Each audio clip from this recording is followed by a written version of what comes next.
Let me start with a number that should stop you cold. A single offshore oil rig can cost over $650 million to build. Some deepwater platforms push past $1 billion. And here is the part nobody tells you. Even if you somehow found that money, your homemade oil rig would still probably lose you cash for years. So why do giants like ExxonMobil and Shell keep building them? And what happens if a regular person with ambition and a credit card actually tries? That is the rabbit hole we are climbing into today.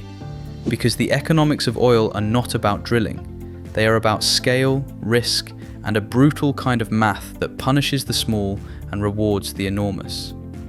First, let us get rid of a fantasy. People imagine an oil rig as a tower, a drill, and a fountain of black gold. In reality, it needs living quarters for 100 workers, helicopter pads, desalination plants, power generation, blowout preventers, and miles of steel pipe that has to survive ocean pressure thousands of feet down. The drill itself is almost the cheapest part of the story.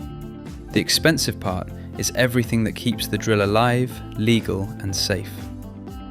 So imagine you decide to build your own. Step 1 is not engineering.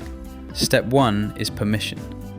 In the United States, you cannot just float a platform into the Gulf of Mexico and start drilling. You need leases from the Bureau of Ocean Energy Management.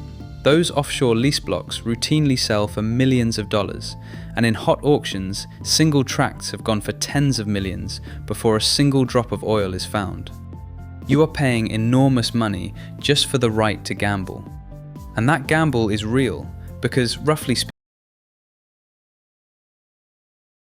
you can spend a fortune drilling a hole that produces nothing but disappointment and debt. Now let us talk about the seismic surveys, because this is where the smart money is spent before the steel. Big oil companies pay specialized firms to map the rock beneath the seabed using sound waves, building a three-dimensional picture of where oil might be trapped. A serious 3D seismic survey over a promising area can cost tens of millions of dollars. For a major company, that is a rounding error against the prize. For you, the solo rig builder, that single survey could erase your entire life savings before you have touched a wrench. And without it, you are essentially drilling blind, which is the fastest way to turn money into salt water. Let us say you ignore all warnings and start building anyway. Here is where the receipt really starts stacking. The platform structure alone, the jacket and topside, runs into the hundreds. Even a modest shallow water platform is tens of millions. The drilling equipment, the derrick, the mud pumps, the blowout preventer stack adds tens of millions more. The blowout preventer is not optional. After the Deepwater Horizon disaster in 2010, when a failed safety system helped cause one of the worst oil spills in history and cost BP over $65 billion in total fallout, regulators tightened everything. Your homemade rig will be inspected, audited, and held to standards designed for companies with armies of engineers. This is the moment to understand the real lesson, the one that explains why this whole dream collapses. Oil is a game of economies of scale. A massive company drilling 30 wells can absorb 10 dry holes because the other 20 pay for everything. They spread the cost of helicopters, supply ships, engineers, and insurance across an enormous portfolio. You, with every single cost lands directly on your shoulders with nothing to cushion it. If your one well underperforms, you do not have a backup, you have bankruptcy. And we have not even reached the daily costs yet. Operating an offshore rig is breathtakingly expensive. A deep water drilling rig can cost hundreds of thousands of dollars per day just to run. Some advanced drill ships have rented for around $500,000 a day at market peaks. That is the day rate before fuel, before crew salaries, before the catering that feeds your workers, before the supply boats that bring everything from drill pipe to drinking water across open ocean. Every single day your rig sits there, the meter is running, whether you find oil or not. Time is not money here. Time is hemorrhage. Let me make the scale brutally clear with a comparison. Imagine 3 buckets. The first bucket is what a normal person can raise. The second bucket is what a single offshore project actually demands, hundreds of millions to over $1 billion. The third bucket is what a major like Saudi Aramco spends on capital projects in a year, which runs into the tens of billions. Your bucket next to theirs is not small, it is invisible. This is not a fair fight. It was never designed to be won. So why does it work for them and not for you? The answer is a concept called the cost curve, and it is the secret engine of the entire industry.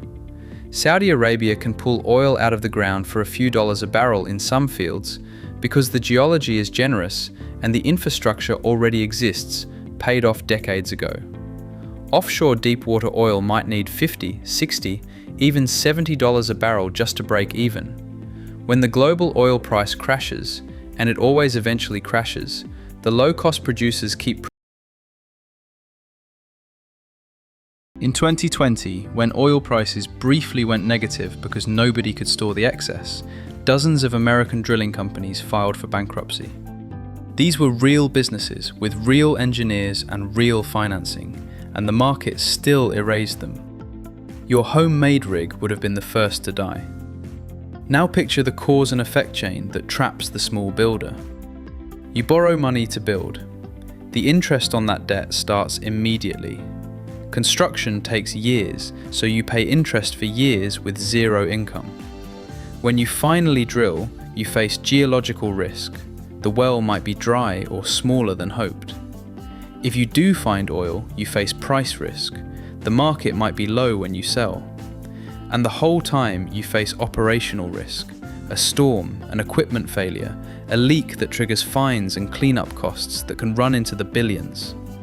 4 separate risks, all stacked, all aimed at your single fragile project. The majors survive this. You only get to play once. Let me give you a real reference point for how harsh nature is out there.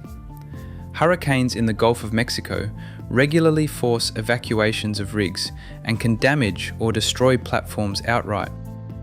Hurricane Katrina and Hurricane Rita in 2005 destroyed or seriously damaged over 100 platforms.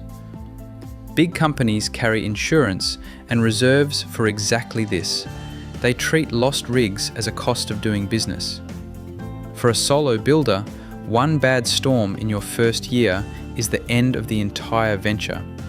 And the insurance premiums to protect against that risk are themselves enormous because insurers know exactly how dangerous this business is. There is also a quieter cost that people forget: decommissioning. When an oil rig reaches the end of its life, you cannot just abandon it. Regulations require you to safely plug the wells and often remove the structure entirely. Decommissioning a major offshore platform. The United Kingdom alone faces a decommissioning bill for its aging North Sea infrastructure, measured in tens of billions of pounds. So even if your rig somehow made money for a decade, the final bill at the end could wipe out a huge chunk of your profits. You are not just paying to build and run, you are legally obligated to pay to die. So is there any version of this that makes sense for a smaller player? Honestly, yes, but it looks nothing like the fantasy. Smaller independent companies do exist, and they survive by being clever, not big. They buy older, declining wells that the majors no longer want, fields that still produce a trickle of oil with infrastructure already built and paid off. They focus onshore, where costs are a fraction of offshore, where a stripper well might produce just a few barrels a day, but costs almost nothing to maintain. They partner, they share risk, they specialize. The lesson is that small must be smart, focused, and allergic to the glamorous, expensive version of the dream. This is the real takeaway, and it reaches far beyond oil. The economics of the oil rig is a perfect lesson in how capital-intensive industries actually work. Whenever you see an industry with enormous upfront costs, long timelines, and brutal risk, you are looking at a business that naturally rewards giants and crushes newcomers. It is true for semiconductor factories that cost $20 billion to build. It is true for commercial aircraft manufacturing. It is true for nuclear power. The barrier to entry is not a wall you can climb. It is an ocean you cannot cross alone. So if you ever fantasized about building your own oil rig, here is the honest math. The technology is not the obstacle. The engineering is solved. The real obstacle is that this industry was built by and for entities that can absorb $100 million mistakes without flinching. The risk is everything, and risk, unlike steel, cannot be bought at a hardware store. The oil rig stands in the ocean as a monument to a simple truth. Some games are only winnable at scale.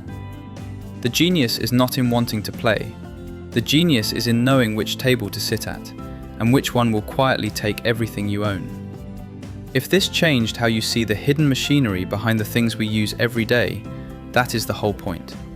Because once you understand the math, you stop chasing the dream and start respecting the trap.